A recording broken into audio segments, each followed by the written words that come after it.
Hello and welcome back to the Fallacious Truth. Thank you for joining me today. Well, today instead of scouring TikTok to grab some material, I came across this article on Facebook and thought it would make an interesting topic of discussion. And this is its headline.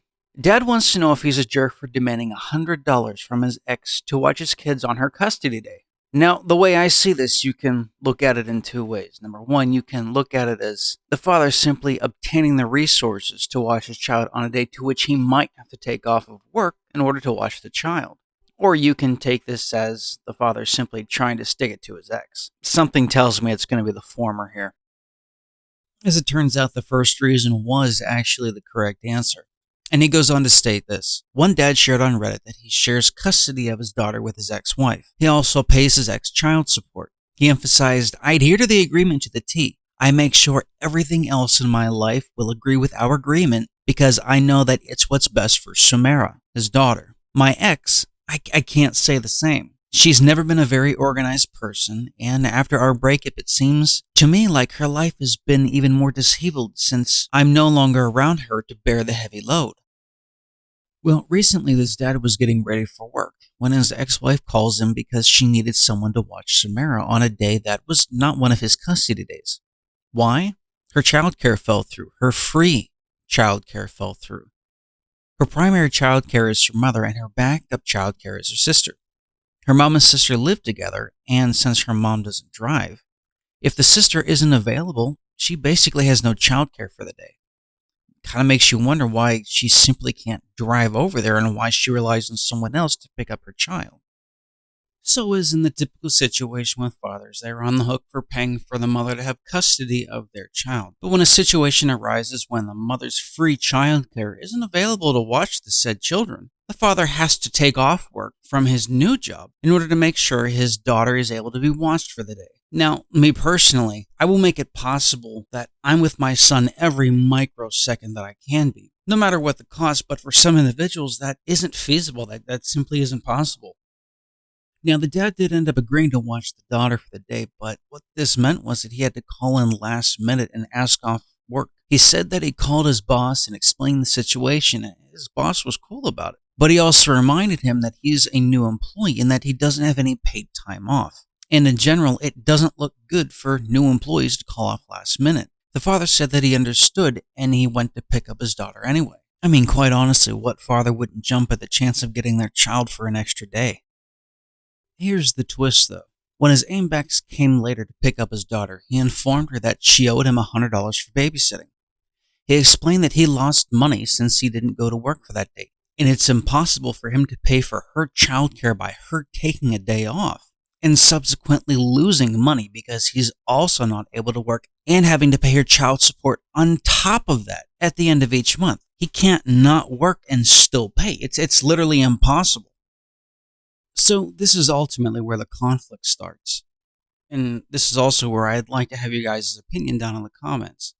The article goes on to say, is he wrong for asking for money that he is losing from a new job that he isn't established at, all the while losing wages on top of that he would ultimately have to turn over to her at the end of the month in child support payments that, quite honestly, probably won't be used for the child to begin with.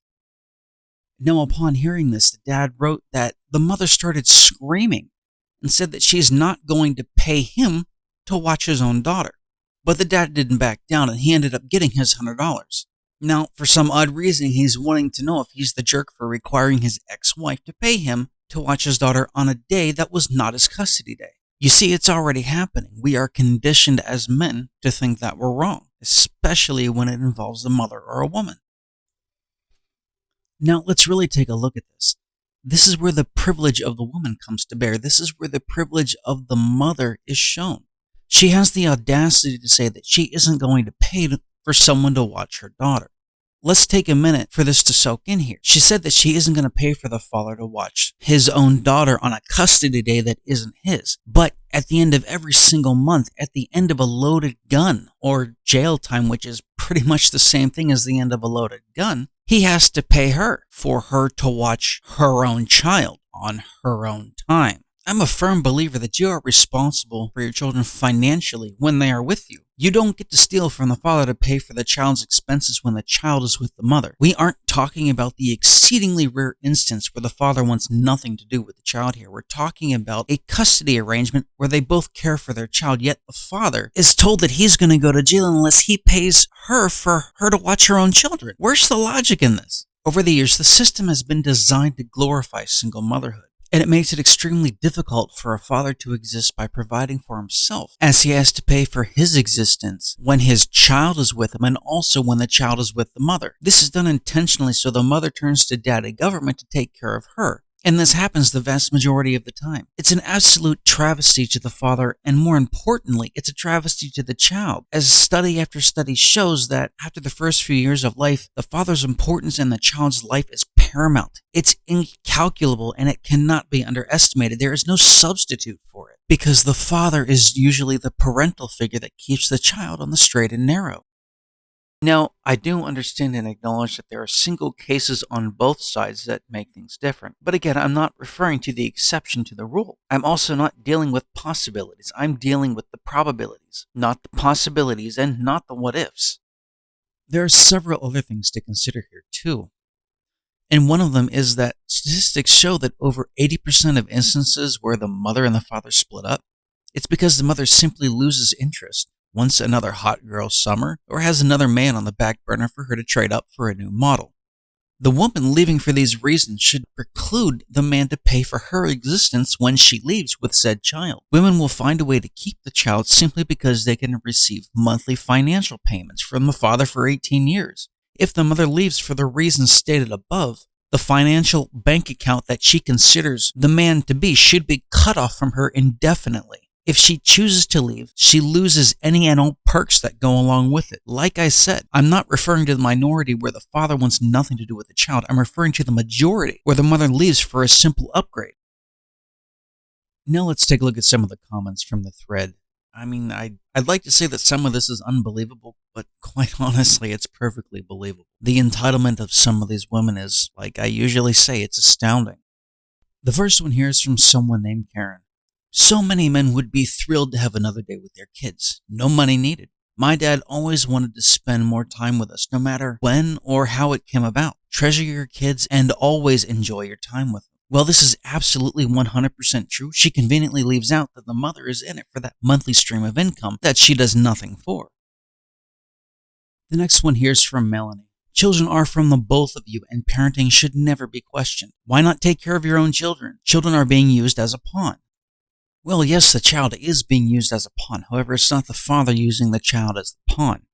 The mother is using the child as a pawn for the steady stream of income, since it is both their responsibility. It isn't the extra responsibility of the father to pay for the child when the child isn't with him. This last one here that we're going to do is from Beth. They are his children. If he doesn't want time with them, he needs to tell them, or tell her to get a babysitter. You don't charge the mother to spend time with your own children. But then again, the father, at the end of each and every month, at the end of a loaded gun, is being required to pay for the mother to watch her own children. There is no assumption here that he doesn't want his children. He is making and proving amongst the most valid of points here. You get the idea. It's pretty much the same with all of them, with the exception of a few. There are some women who see this for what it really is. And quite honestly, this is also assuming the child is even his to begin with. This, however, is another topic for another video for another time. Thanks again, folks, for once again tuning in. Please like, share, and subscribe to help this channel grow. If you took nothing else from this, please remember the importance of the father can never be overestimated. Thank you, take care, and have a good one.